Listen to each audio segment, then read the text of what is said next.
നമസ്കാരം പുതിയൊരു വീഡിയോയിലേക്ക് എല്ലാവർക്കും സ്വാഗതം. ഞാൻ സിൻസി. ഇന്നത്തെ വീഡിയോയിൽ നിങ്ങൾ കാണാൻ പോകുന്നത് ഒരു ഡ്രസീനിയ പ്ലാന്റിനെ എങ്ങനെയാണ് റീപോർട്ട് ചെയ്യുന്നതെന്ന്. ഈ കാര്യം തന്നെ എല്ലാ പ്ലാന്റിനെയും റീപോർട്ട് ചെയ്യുമ്പോൾ നമുക്ക് ഉപയോഗിക്കാവുന്നതാണ്. ഈ പ്ലാന്റിനെയാണ് ഞാൻ റീപോർട്ട് ചെയ്യുന്നത് നിങ്ങൾ കാണുന്നത്. ഇതിൻ്റെ അകത്ത് 3 ചെടികളുണ്ടായിരുന്നു. അതിനെ ഞാൻ 2 ചെടികൾ ഒരു ചട്ടിയിലും വേറെ ഒരെണ്ണത്തിനെ മറ്റേ ചട്ടിയിലേക്ക് മാറ്റിയിരിക്കുകയാണ്. അപ്പം നമുക്ക് ഈ ചെടികൾ എങ്ങനെയാണ് റീപോർട്ട് ചെയ്യാൻ സമയമായോ എന്നറിയുന്നത് നമ്മളിങ്ങനെ ഇങ്ങനെ ഒന്ന് പൊക്കി നോക്കുമ്പോൾ നമുക്ക് മനസ്സിലാവും. ഇവിടെ വേരുകളൊക്കെ ഇറങ്ങി വരുന്നുണ്ടെങ്കിൽ നിങ്ങൾക്ക് മനസ്സിലാവും. അപ്പം ശരിക്കും വേരൊക്കെ തിങ്ങിയാണ് ഇതിനകത്ത് നിൽക്കുന്നത്. അപ്പം ശരിക്കും ഈ ചെടിയുടെ പോട്ട് മാറണം, വേറെ ഒരു വലിയ പോട്ടിലേക്ക് മാറ്റണമെന്ന് നമുക്ക് മനസ്സിലാവും. അല്ലെങ്കിൽ നമുക്ക് വർഷത്തിലൊരിക്കൽ ചെടി ഇതുപോലെ പൊക്കിയെടുത്തിട്ട് നമുക്ക് മണ്ണ് മാത്രം മാറ്റിയിട്ട് ചെടിയെ ആ സെയിം പോട്ടിലേക്ക് തന്നെ വെക്കാവുന്നതുമാണ്. വീഡിയോയിലേക്ക് പോകുന്നതിന് മുമ്പിലെ ആരെങ്കിലുമൊക്കെ എൻ്റെ ചാനൽ സബ്സ്ക്രൈബ് ചെയ്യാൻ മറന്നുപോയിട്ടുണ്ടെങ്കിൽ please subscribe to my channel and like and share my video too. ചെടികൾ റീപോർട്ട് ചെയ്യാൻ പറ്റിയ ബെസ്റ്റ് ടൈം എന്ന് പറഞ്ഞത് സ്പ്രിങ്ങിൻ്റെ തുടക്കമാണ് കേട്ടോ. സമ്മറിലും പിന്നെ ഓട്ടം വരെ പറ്റും നമുക്ക് റീപോർട്ട് ചെയ്താൽ കുഴപ്പമില്ല. പക്ഷേ വിൻ്ററിൽ ഒരിക്കലും റീപോർട്ട് ചെയ്യാതിരിക്കുന്നതായിരിക്കും ബെസ്റ്റ്.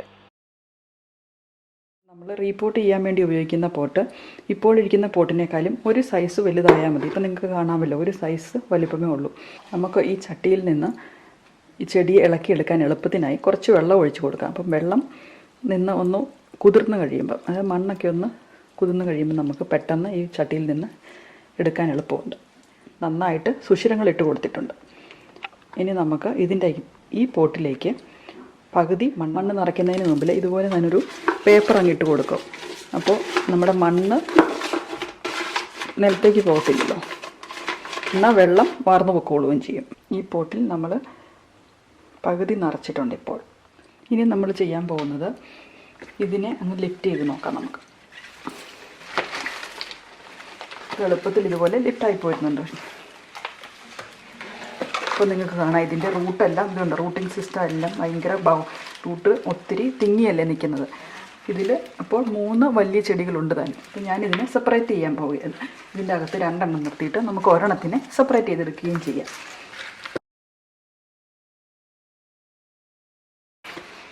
ഇപ്പം നിങ്ങൾക്ക് കാണാമല്ലോ, ഇതിന് കുറച്ചും കൂടെ വലിയ പോട്ടിൻ്റെ ആവശ്യമുണ്ടെന്ന്. അങ്ങനെയാണ് നമ്മൾ അറിയുന്നത് ഈ പോട്ട് ചെറുതാണോ എന്നറിയുന്നത്. നമ്മൾ ഒരിക്കൽ 6 മാസം അല്ലെങ്കിൽ ഒരു വർഷത്തിൽ ഒരിക്കൽ അല്ലെങ്കിൽ 2 പ്രാവശ്യം ഇതുപോലെ ഒന്ന് ജസ്റ്റ് ഒന്ന് പൊക്കി നോക്കിയാൽ മതി. ഇത് മാറേണ്ട ആവശ്യമില്ലെങ്കിൽ അതുപോലെ തന്നെ നമുക്ക് വെക്കുകയും ചെയ്യാം. ഇനി നമുക്ക് ഈ പ്ലാന്റിൻ്റെ ട്രാൻസ്പ്ലാന്റ് ഷോക്ക് ഒഴിവാക്കാൻ വേണ്ടി നമുക്ക് ഇതുപോലെ സീവീഡ് ആൻഡ് ഫിഷ് ഫെർട്ടിലൈസർ, ഇതുപോലത്തെ സീവീഡ് സൊല്യൂഷൻ ഉണ്ടെങ്കിൽ അതിനെ ഒന്ന് മിക്സ് ചെയ്ത് ഇനി ഇതുപോലെ വെള്ളത്തിൽ മിക്സ് ചെയ്ത് നമ്മൾ ഐസറിലേക്ക് കുറച്ച് സമയം ഒരു ½ hour മുക്കി വയ്ക്കാം. ഈ ചെടിയെ ഒരു ½ hour ഈ സീവീഡ് സൊല്യൂഷൻ്റെ അകത്ത് മുക്കി വയ്ക്കാം. ഒരു അരമണിക്കൂർ ഇതിൻ്റെ അകത്ത് മുങ്ങിയിരുന്ന് കഴിയുമ്പം നമുക്ക് നമ്മുടെ പുതിയ പോട്ടിലേക്ക് വയ്ക്കാം. ഇനി നമ്മുടെ 2 ചെടികളും ഇതിൻ്റെ അകത്ത് നട്ട് കഴിഞ്ഞിട്ട് നമുക്ക് ബാക്കി മണ്ണും കൂടെ ഇട്ട് ഈ പോട്ടിനെ നിറയ്ക്കും.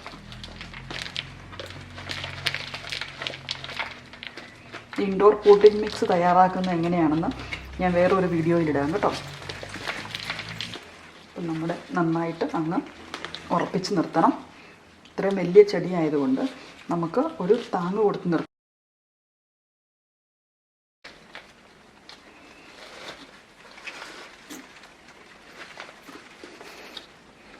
നമുക്കിതിനെ കെട്ടിയും കൂടെ വയ്ക്കാം. പോട്ട് ഫില്ല് ചെയ്ത് കഴിഞ്ഞു. പോട്ട് ഫില്ല് ചെയ്ത് റെഡി ആയിട്ടുണ്ട്. ഇനി നമുക്കിതിൻ്റെ മുകളിലേക്ക് കുറച്ച് ഫൈൻ പാർക്കോ എന്തെങ്കിലും ഉണ്ടെങ്കിൽ നമുക്കിതിനെ ഡെക്കറേറ്റ് ചെയ്ത് ഇതിൻ്റെ മണ്ണ് പുറത്തേക്ക് വരാതിരിക്കാൻ ഇത് സഹായിക്കും. ഇപ്പോൾ ഒത്തിരി പൊടിയൊക്കെ പറക്കാതിരിക്കാൻ വേണ്ടി കുറച്ച് ബാർക്കിട്ട് നമുക്കൊന്ന് നടക്കാം.